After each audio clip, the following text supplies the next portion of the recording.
What's going on, Spitfires? Welcome back to another episode of the Spitfire podcast. I'm your host, Lauren Lemunion, and you are seeing another Lauren. That's right. For the first time ever, I am allowing another Lauren onto the Spitfire podcast. I don't know. Maybe it's spring fever. I'm like opening up in new ways. Who knows? Well, hello, Lauren. Hello. Well, which Lauren are do I hear from afar? It's Lauren Chipman. What? Yes, well, at least we didn't have the same initial in the last This name. is very true. That would just be mind-blowing. But thanks so much for joining me today. Thanks for having me. I appreciate it.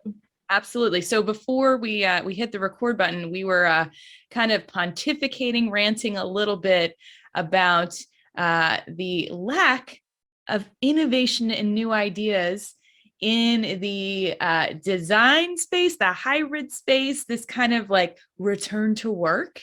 Mm-hmm. What are you seeing out there? You know, it's really interesting because obviously, like a lot of companies, we had to downsize during the pandemic and either furlough or release some team members. And it was really just probably one of the worst times of my life. And we were in survival mode and making decisions for the future health of the firm. And so we have a architecture firm based out of Chicago, Chipman Design Architecture. We're almost at 130 people again, and work nationally with clients. And so not only having a headquarters here in Chicago, but having small regional offices. And when we started discussing return to work, it was one of those things like that. Even just those words were very triggering for people because what they saw was going back to how things were before. And clearly remote was working to a certain degree. And so you can't take that away. So it's really like, how do we redefine what the office is, what the physical environment is, and make it less of a destination and more of a goal space? And so we internally ran a lot of think tank sessions, a lot of internal anonymous surveys, so people felt like they could make themselves heard. And finally, I think we decided on what a lot of people have been doing, which is 2 to 3 days a week in the office, figure out what days work for you. And one of the biggest things is, how do we make sure that it just doesn't feel like something that you're checking off on a list? Like, well, I came in today, and more that it's a purpose-driven place. And, I've been reading, I'm sure, like we said, we've been reading all the same articles about how do we, create a more engaging environment? How do we bring people back? And it's not by like placating with food or fun stuff. I mean, as much as everyone loves free food and booze, trust me, that can only go so far though. And so, we've really been putting it more on our individual teams to define what this starts to look like and how they can define and grow their culture. And I think, Lauren, one of my greatest fears is we have a lot of really young team members that are straight out of college. Mm-hmm. And I think that they are getting kind of a disservice in the field, that their professional development is not supported because they're sitting at home in front of a computer 40 hours a week. And without that kind of osmosis learning that happens in those in-between moments in the physical environment where you're learning from your superior just by overhearing how they're talking to the client, how they're talking to the general contractor. Like, I think that it'll be fine for a couple of years, but we're really going to start to see some talent challenges as these people progress. Yeah. So I'm hearing like there's the lack of socialization from mm-hmm. the connection standpoint, but also this shadowing that I think we all kind of took for granted of like, how do you kind of watch people from afar and their behaviors and what works and what doesn't work? And how do you kind of become the fly on the wall in meetings that you're not going to get on Zoom? Even if you're watching, like everyone is in their box and they're able to watch their own expressions. So they're not really picking up on the bigger picture. Exactly. And that's even, it's so funny. We had this whole discussion probably less than a year before the pandemic. And we were starting over with our phone system, and we're like, well, we cannot get rid of physical phones at everyone's desk, because how would we ever contact one another. But, I will say to a certain degree, there's a certain truth that goes along with that, where when you're on the phone with a client, you put it on speakerphone real quick because you're like, the person next to me needs to hear this. They need to hear this challenge. They need to hear how we're addressing the solution. And it's those kinds of magical moments that we are really missing out right now. And it's like, I don't want people sitting at their desks in the office because I'm paying rent. Like, that's not the reason why. There's a bigger reason. And so I think allowing people to come to this realization themselves is really how we're going to find the most success. And at the end of the day, it's really just going to be time. Yeah. Well, I love this theme of magical moments, but how do we get more intentional and deliberate about being proactive and planning for it, anticipating it, and then acknowledging it as being a part of the special sauce or the secret formula? Absolutely. And I think, there's a certain amount of I think the challenge comes through when everything is so scheduled in our lives right now. And I mean, I've never been on so many friggin' meetings in my entire life. And I'm like, we used to not have meetings sometimes, right? And we actually had to institute on Wednesdays, 2 to 5 p.m., like no internal meetings scheduled. And so it's fine when we have these scheduled, but it does come down to those unscheduled happenstance times. And so yeah, is it a matter of like that you just have to have someone on speed dial because you can't turn around and kind of tap them on the shoulder? Yeah. I want to go back to something you said because it was bringing something up for me. In focusing on the teams and having it kind of being team driven. I've been really focusing a lot of attention on these ecosystems, and you were kind of giving a lot of biology, like environment and what's the oxygen, what's the fuel, and what's the kind of the barrier of what we allow in and what we don't allow to escape. Like, so what is it that we kind of hold true to the group? What is most important to us to feel energized, to rest, to recover, to grow, to root in, and to expand? I'm going to get a little woo-woo on it, but I think that I think that was missed before the pandemic, and that interconnectedness of like, who do I go to for what? And how do we create those bubbles of trust and safety first and foremost in the inner circle? And then how do we start to link the really healthy ecosystems together and surround the ones that need more support? Oh, absolutely. And I think, we are broken down into much smaller teams out of our 130 people. And I think, to your point, there is that kind of bonding that needs to happen within the team, that understanding of where people's strengths are, where their challenges are, where they need more help in developing. Something that one of my amazing team members, Nellie Augustin, has been doing is, especially for our new team members who aren't in the office day in, day out, and some of which might be remote, she's actually been setting up like get to know you lunches. And so we try to do them in person as much as possible. And it'll just be with, one of our team members that's on another team that you would not necessarily have the opportunity to meet. But once again, it always takes planning. And then that's another scheduled meeting. And so it's finding that balance, I think, of that intentionality and getting everyone's buy-in into some of that in-person collaboration. Yeah. So what are you seeing with your clients and what they're asking for?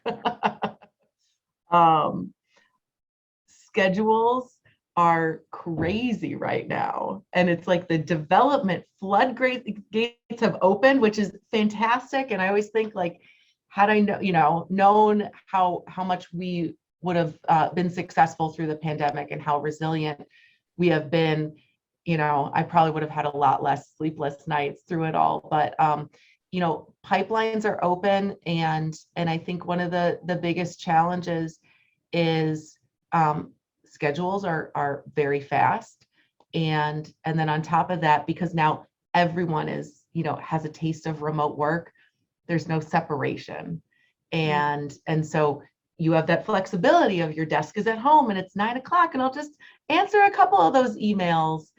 And then you get a response back. And then it starts like, I feel like it sets off like wildfire. When one person sends a late email, then the person on the receiving end is like, well, I should respond right away. And it's these really tight response times that I just feel like it's a perpetuating cycle that's just not healthy. I don't, I was gonna say, I don't know what you think about that. And I've even, but I've even talked to my COO and I'm like, do we like shut everyone's email down? But no, you can't do that, because there's some people who are picking their kids up at 3 o'clock, and that's when they get the rest of their work done at the end of the day. And so I feel like it's this real double-edged sword of flexibility that we're dealing with right now. Yeah. Well, in France, it's actually illegal to respond to emails outside of certain hours. Oh my gosh. So, isn't that... there's pros and cons to it all. But so what I think is missing is that very context that you just said. Here's what my working schedule is. So I actually coach for and have coached for a completely global and asynchronous team of about 2,000 employees all around the world. They have teams working on multiple time zones, like everywhere. And so they have run into the same thing of you get that ping. It's actually like a hormonal switch of like, ooh, someone's looking for me. Ooh, I can be helpful. But what we're missing is you are agreeing to work from this time to this time. We have a shared agreement. What we do not have is a shared agreement that it takes over your life. Yeah. And I think once we violate that, we have a broken agreement and we need to go back to it. And so it's being very clear that this is how we work. And this is why we work this way, because this is what we value as an organization. Because if you start to allow it, it's a slippery slope and it really will burn people out and it destroys trust in the culture. Yeah, absolutely. Because then people have the comparison. Well, this person's responding at 9, so I have to do it. And then what does it mean for me if I'm asleep at 9 o'clock? I'm not a good employee. I think, it's such an interesting point you bring up about, we talk a lot about our values and our mission, and we're a family-owned firm, and it's something that is really core to our success. But we don't really use that term of agreements. And I think that's an interesting one, because it's an allowing kind of piece of the puzzle, right? Where you're not going to be judged negatively on one of those things, because we have all the same understanding. Yeah, absolutely. And if you're not maintaining those agreements and coming back to them, then you might as well not have them at all. Yeah. And I think that this is where the storytelling comes in and assumption comes in, because people aren't basing things on fact anymore. And it does start at the top. So if you're responding to things late night, what message is it sending to your team? And I've been working on that. I know. I'm sorry for calling you out in a public forum, but like I have worked with a number of CEOs, like, you need to go fix my team. They keep doing this and they're getting tired and they have no motivation. I'm like, and what are you doing? Yeah. Well, I'm different. No, you are not special. You are the problem.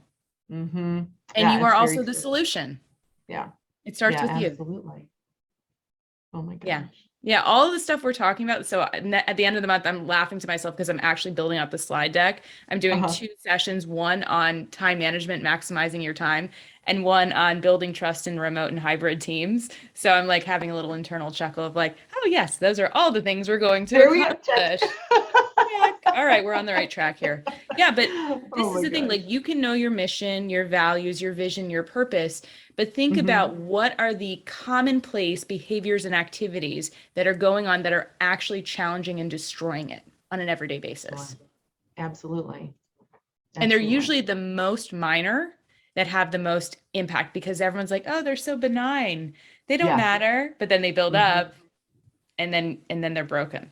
Oh, absolutely. Absolutely. What are you going to do differently? Well, I think number one, and I have really been making an effort on this, is not, and I do every once in a while wake up at 3 a.m.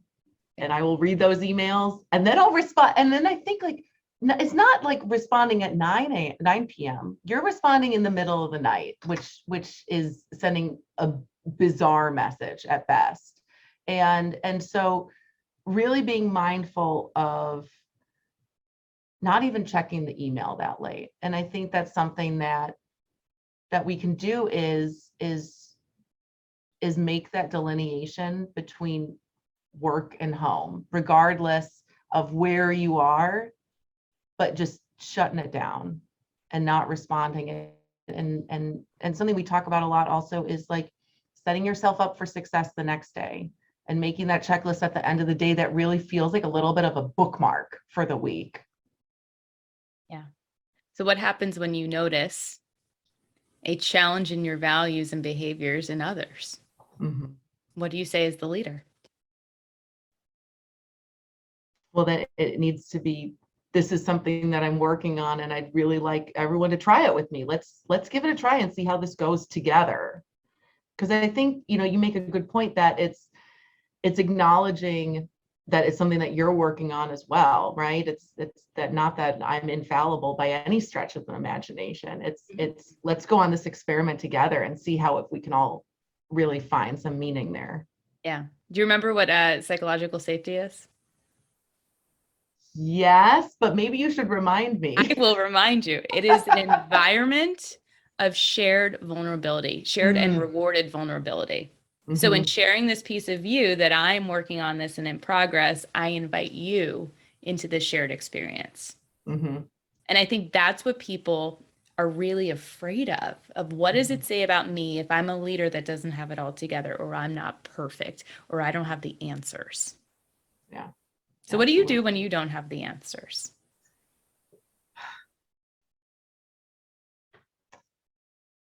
I will go to certain members of my leadership team. I have a very diverse C-suite, and I think, there's typically certain people I can go to for certain things, but then I feel maybe that's where I do get a little bit stuck, because it's a very internal group, and we are all pretty aligned on everything. And I think that's one of the challenges, is finding maybe that outside perspective that can really challenge your mindset and how you would typically look for a solution. Okay. So if you had the ideal outside perspective that you could tap and say, hey, we need your brain in here. Uh-huh. What would that look like or sound like? I don't really know. I think the number one thing is that we would have to let go of being like, well, that's not typically how we do it. Because I feel like that response would be like the first thing. Okay. So it sounds like some disruption might be needed. You got my interest now. There we go. Yeah. So I actually just had, I had an interview with another class from Catapult. Mm-hmm. And we were talking about kind of this Hunger Games mindset that we get locked into in survival mode. And so how do we then open up to a different mindset when we're not in survival mode? Sure. And I think we get very complacent in surviving, and this is how we do it, and we're really efficient and we're really good. But it's now, where do we want to go? And how do we need to think and behave differently? What do we need to shift in order to get there? Because we got here thinking and doing exactly what we've been doing. Yeah. And if the goal is to maintain, keep doing what you're doing. But if you have a different vision, then that's the challenge. Mm-hmm. So I guess the question is, what do you think you're afraid of, or other members of your C-suite are afraid of?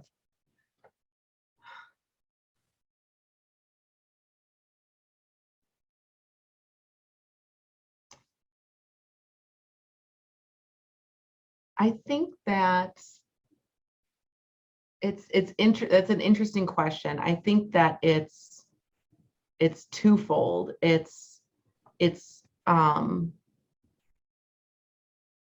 think one of the biggest challenges in today's landscape is, and I touched on it a little bit earlier, is like how fast we have to move. I think to that end, I think one of the biggest challenges or fears is like, how do you make change without slowing down? And is it possible? And is it healthy? And I think that's one of the biggest things is making change whilst continuing to gain momentum. Okay. So what does momentous change look like?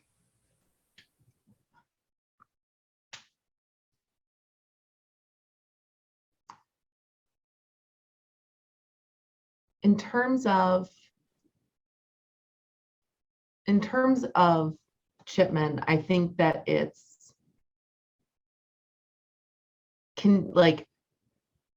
continuing to invest in our team members.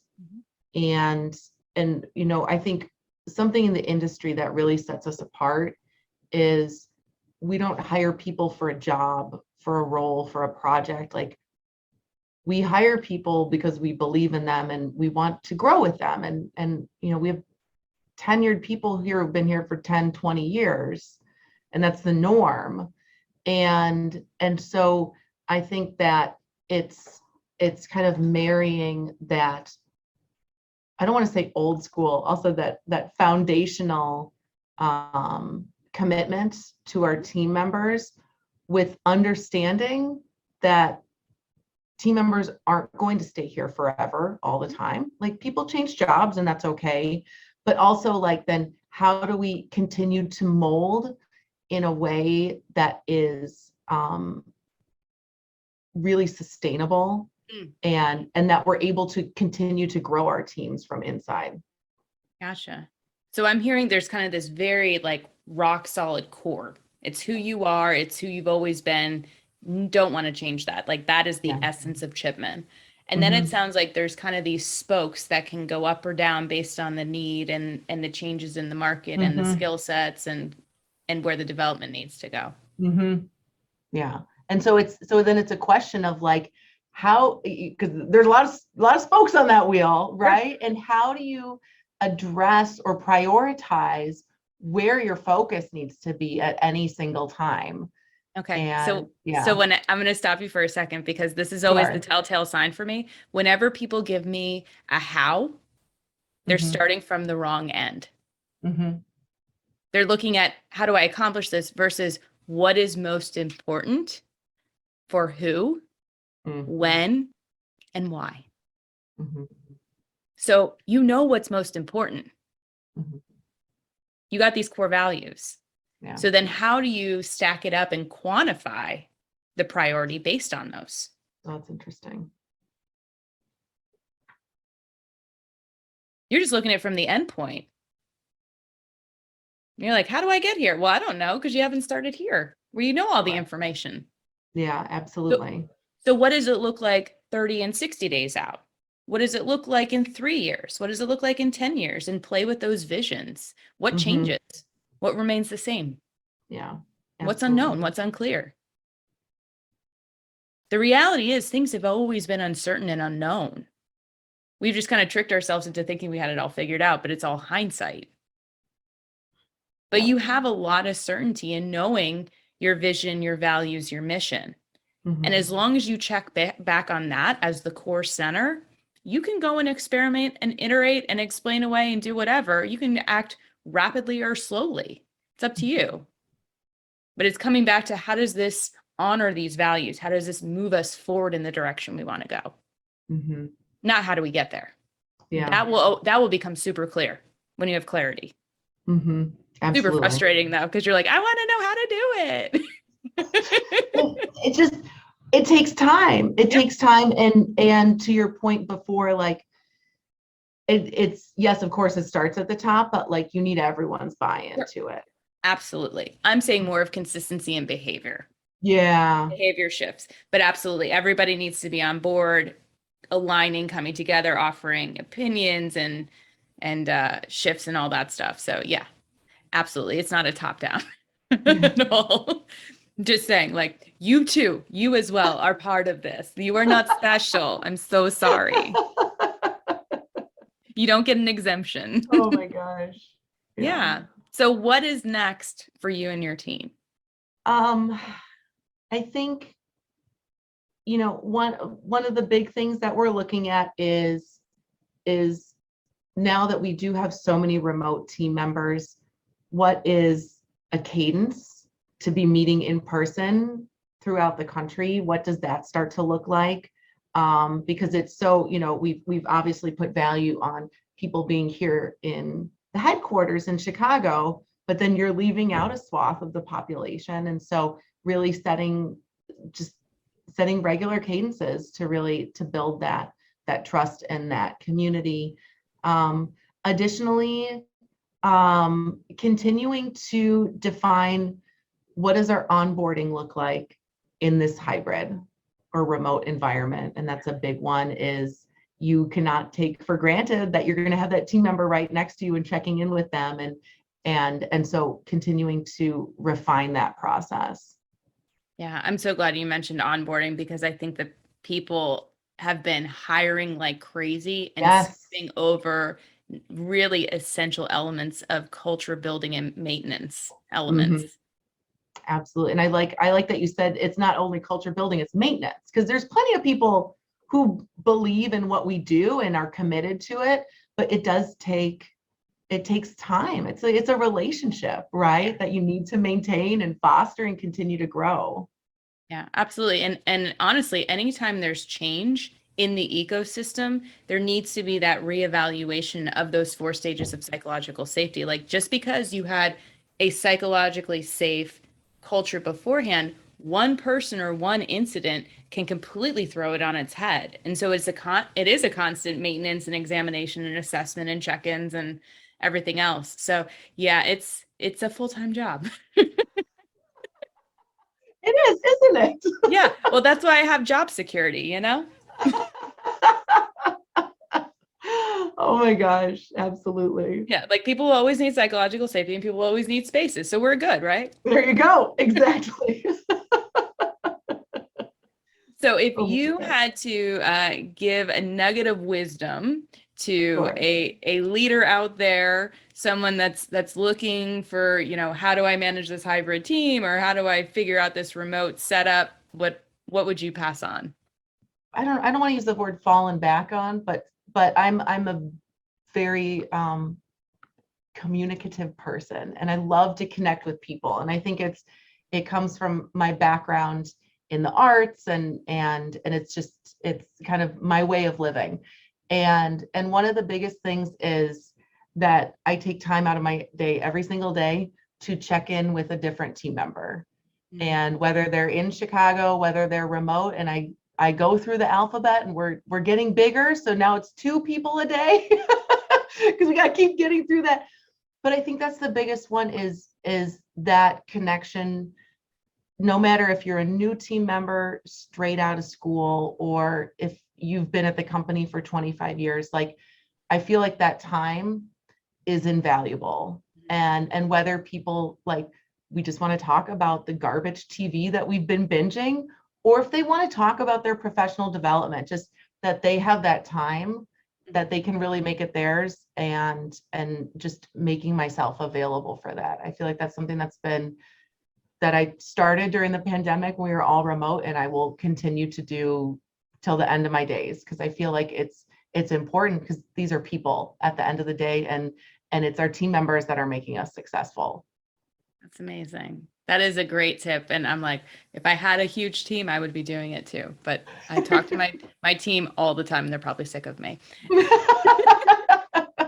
Well, Lauren, thank you so much for bringing your energy and your openness to the show. I'm super appreciative, and I know that our listeners are too. And if anybody wants to check you out, check your company out, where should they go?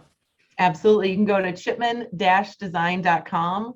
And we just love creating beautiful physical environments. Awesome. Well, thank you so much. Awesome. And thanks so much, Lauren. Keep being awesome.